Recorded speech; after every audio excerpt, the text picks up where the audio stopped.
Bonsoir, nous allons vous présenter notre travail de photogrammétrie qui porte sur le thème architecture et fonctionnement des UAV. Ce travail a été réalisé par Bayan Betaouga Patrick et Koyabe Koubeda Judith. Comme plan de travail, nous aurons une introduction, quelques généralités, l'architecture des UAV, le fonctionnement des UAV, l'étude d'un cadre auteur et enfin la conclusion. Comme introduction, nous disons que les UAV sont des véhicules aériens sans pilote, généralement appelés des drones. Ils ont été initialement conçus pour des applications militaires et les drones se sont progressivement démocratisés et sont aujourd'hui utilisés dans plusieurs domaines civils, entre autres la photogrammétrie, la cartographie, l'agriculture de précision, la surveillance environnementale, etc. Les drones sont apparus au début du XXe siècle et ont connu une évolution assez croissante jusqu'aujourd'hui. Types et fonctionnalités des drones. Nous avons plusieurs types de UAV, entre autres les UAV monorotors qui sont robustes et ressemblent à des hélicoptères traditionnels. Ils disposent d'un grand rotor unique pour la potence et d'un rotor de queue qui contrôle la direction et la stabilité. Nous avons les UAV multirotors qui sont accessibles euh, qui disposent de plusieurs rotors, entre autres pouvant avoir comme multirotors les tricoptères, les quadrocoptères, les hexacoptères, etc. Les UAV à voilure fixe. Les drones à voilure fixe ressemblent à des avions par leur conception et ils disposent d'une seule aile rigide qui fournit la portance. Nous avons également les UAV hybrides VTOL à voilure fixe qui combinent les meilleures caractéristiques des conceptions à voilure fixe et à rotor. Quelques domaines d'application des drones, nous pouvons avoir la surveillance et suivi des activités humaines et animales, l'agriculture et l'environnement, l'exploration et la cartographie, la photographie et vidéographie aérienne, livraison des colis et transport des personnes, sécurité et défense. Composantes et architecture des UAV. Les UAV, l'architecture des UAV se décompose en deux grandes parties. Nous avons l'architecture, la structure matérielle, également la structure logicielle. En structure matérielle, nous avons le châssis. Le châssis qui est le squelette du drone, supportant tous les autres composants.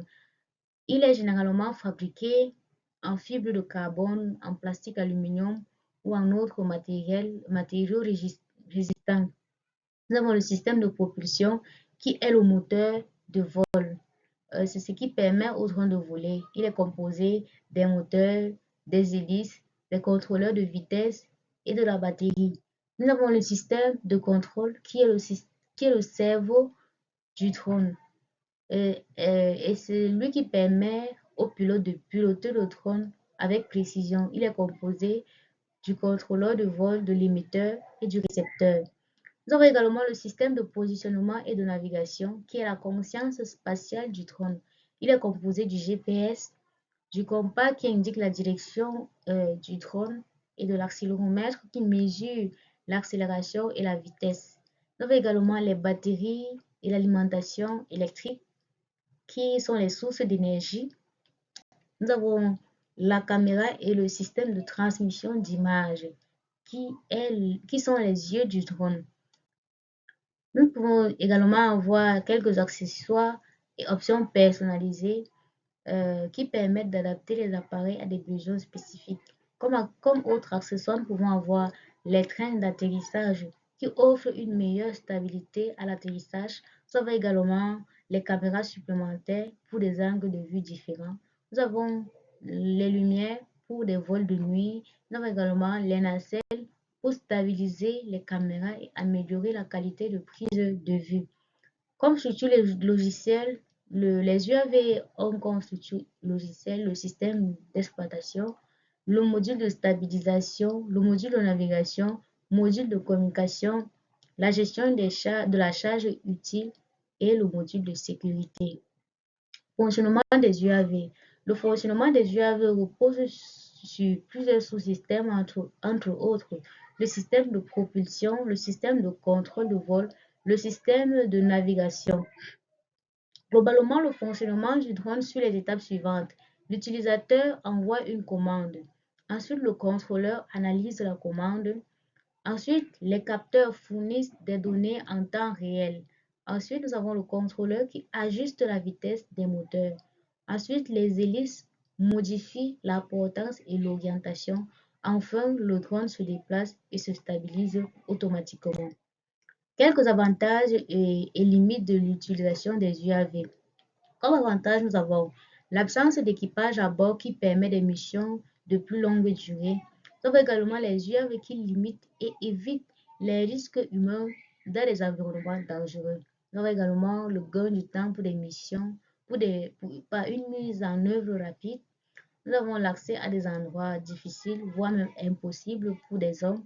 Nous avons des visions, des bonnes visions. Nous avons également des angles de vue originaux et également une grande précision de vue. Comme limite, nous pouvons avoir l'absence d'autonomie, la faible résistance, l'atteinte à la vie privée des individus, les limites réglementaires dans des zones interdites, nous avons les risques sécuritaires et techniques, également les limites environnementales. Quelques pistes de solutions et initiatives. Nous venons de lister quelques limites. À ces limites, nous proposons quelques pistes de solutions et initiatives. Nous pouvons développer des matériaux plus légers et résistants. Nous pouvons également optimiser des systèmes de propulsion. Nous pouvons améliorer des systèmes de contrôle. Nous pouvons innover dans les batteries. À présent, nous allons étudier le quadrotor de façon un peu plus approfondie. L'objectif de cette partie est de faire une étude plus approfondie sur un drone quadrotor piloté via une radiofréquence. Le quadrotor est classé dans la catégorie des systèmes volants les plus complexes, vu le nombre d'effets physiques qui affectent sa dynamique, à savoir les effets aérodynamiques, la gravité, les effets gyroscopiques, les frottements et les moments d'inertie. Cette complexité résulte essentiellement du fait que l'expression de ces effets diffère pour chaque mode de vol. Description générale du quadrotor. Le quadrotor est un robot mobile aérien à 4 rotors défini dans l'espace par 6 degrés de liberté. Ces 4 rotors sont généralement placés à l'extrémité d'une croix et l'électronique de contrôle est habituellement placée au centre de la croix. Afin d'éviter à l'appareil de tourner sur lui-même sur son axe de lacet, 2 hélices tournent dans un sens et 2 autres dans l'autre sens. Pour pouvoir donc diriger l'appareil, il est nécessaire que chaque couple d'hélices tournant dans le même sens soit placé aux extrémités opposées d'une branche de la croix. Les mouvements de base du quadrotor sont réalisés en variant la vitesse de chaque rotor, changeant de ce fait la poussée produite. Et nous pouvons également dire que le quadrotor s'incline vers la direction du rotor le plus lent, qui tient compte alors de la translation le long de cet axe. Le quadrotor effectue principalement 6 mouvements.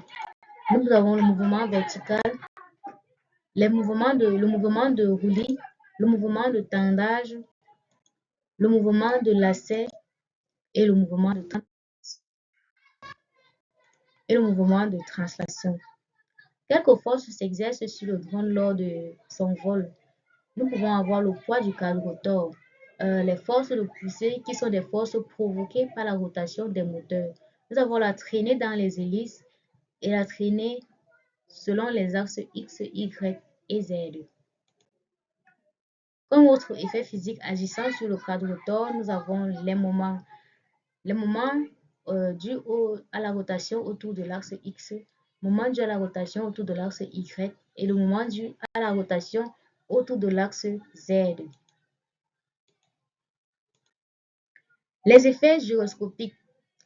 Effet gyroscopique se définit comme la difficulté à modifier la position ou l'orientation du plan de l'orientation d'une masse tournante.